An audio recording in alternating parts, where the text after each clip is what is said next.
Employment officer मृदुल हाजरिकाखौ एसआइटिआ जेरा खालामदों। APSC केलेंकारिनि सायाव एसआइटिआ नायबिजिरनो जागायफिनदों। बेनि गेजेरावनो बुधबार खालि एमप्लयमेन्ट अफिसार मृदुल हाजरिकाखौ एसआइटिआ जेरा खालामदों। एपिएससि केलेंकारिखौ लोब्बा लाना एसआइटिआ मृदुल हाजरिकाखौ सोंनाय फिननाय खालामदों।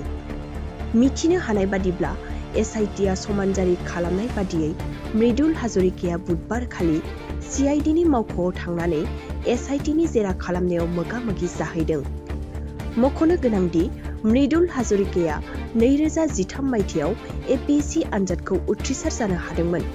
नाथाय एपिएससि केलेंकारिनि सायाव नायबिजिरनाय एसआइटिनि टीमआ बिनि एन्सार शीटआव एबा फिननाय बिलाइयाव बेले-बेजे जानायखौ मोन्दों।